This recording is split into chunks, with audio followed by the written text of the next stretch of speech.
हाँ जी, कैसे हैं आप लोग? उम्मीद करती हूँ कि ठीक होंगे। तो आज फिर से मैं आप लोगों के सामने हाज़िर हूँ एक वीडियो लेकर। और इस वीडियो में मैं आप लोगों को बताऊँगी कि पैरालिसिस का अटैक क्यों होता है। तो बने रहिए मेरी इस वीडियो के एंड तक। तो क्योंकि मैं बहुत ही छोटी छोटी वीडियो बनाती हूँ, मैं ज़्यादा लंबी वीडियो नहीं बना रही। तो मैं भी चाहती हूँ कि लोगों को जो भी है वो सही बात बताई जाए। तो क्योंकि मैंने जो भी देखा है और मैंने अपनी लाइफ में किया है, तो मेरे पास जितना भी एक्सपीरियंस है उसी एक्सपीरियंस के मुताबिक मैं आप लोगों को सब कुछ बता रही हूँ।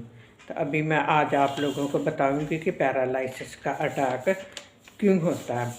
तो चलिए सुनते हैं इसके बारे में। तो पैरालिसिस का अटैक होता है काफ़ी समय के बाद। उससे पहले हमारा बीपी हाई होना शुरू हो जाता है। तो कई बार नहीं पता लगता कि हाँ भी इंसान का बीपी हाई हो रहा है। तो उसके बीच में ये होता है कि चक्कर आते हैं। तो ज़्यादातर लोग ये सोच लेते हैं कि चक्कर आ रहे हैं, कम आ रहे हैं, कभी कभी आ रहे हैं तो कमज़ोरी से होएगा। तो लेकिन चक्कर चाहे आपको कमज़ोरी के लगें, चाहे आपको किसी भी प्रकार के लगें, लेकिन आपको बीपी दिखाना बहुत ज़्यादा ज़रूरी है। और इसके बीच में बीपी हाई हो जाता है और आप लोगों को इस बात के बारे में पता ही नहीं चलता कि आपका बीपी हाई हुआ। तो आप जाते हैं डॉक्टर को दिखाते हैं और वहाँ जाते हैं तो डॉक्टर बोलता है कि आपका बीपी हाई है। तो आपको कब से ये प्रॉब्लम है कि आपका बीपी हाई है? तो उसके बीच में आप लोग ये बोल देते हैं कि हमें तो कभी बीपी हाई हुआ ही नहीं, तो आज पहली बार बीपी हाई हुआ। तो ध्यान रखें इस बात के बारे में। तो आपको जो भी चक्कर आते हैं, हर चक्कर जो है उसके अलग अलग निशानियाँ हैं। तो अभी तो मैं सिर्फ बीपी हाई के बारे में ही बताऊंगी। और बीपी हाई के बीच में जो चक्कर आते हैं उसके बीच में आँखों के सामने काला अंधेरा आ जाता है।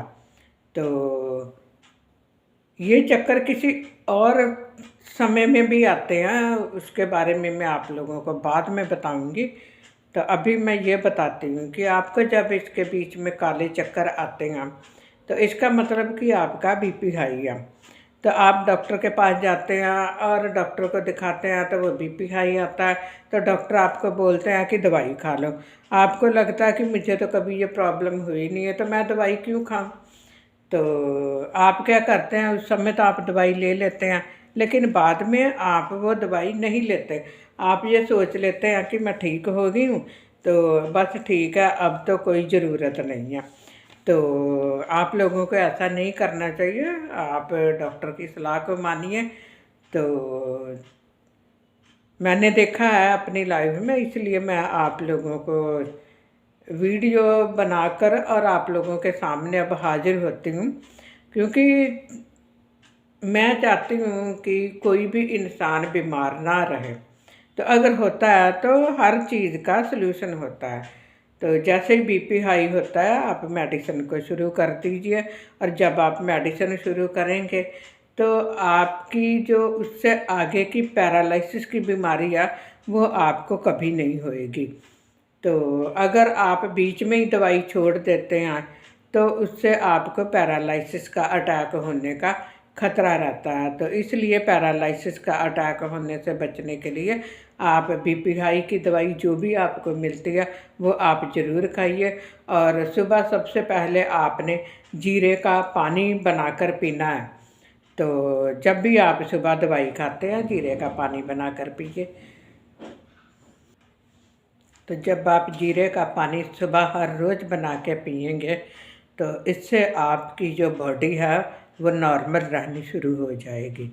तो जब आपकी बॉडी नॉर्मल रहनी शुरू हो जाएगी तो उसमें आपको चक्कर आने बंद हो जाएंगे। तो इस बात का ध्यान रखें। तो इस टिप्स को ज़रूर करके देखिए और आप ज़रूर ठीक हो जाएंगे। और मैं आपको बताना चाहती हूँ कि मैं जितनी भी वीडियोज़ आपके सामने लेकर आ रही हूँ, ये सारी वीडियो मैं अपने फेसबुक पीना प्रवीण के नाम से मेरी आईडी बनी हुई है, उस पर भी मैं इनको शेयर करती हूँ। और साथ में पेशेंट केयर का पेज भी बना हुआ है, इस पर भी मैं शेयर करती हूँ। तो आप मेरी ये आईडी उसको आप ज्वाइन कर सकते हैं, फॉलो कीजिए, ताकि आपको और भी बहुत कुछ समझ आ जाए और आपको बहुत कुछ पता चल जाए। Thank you.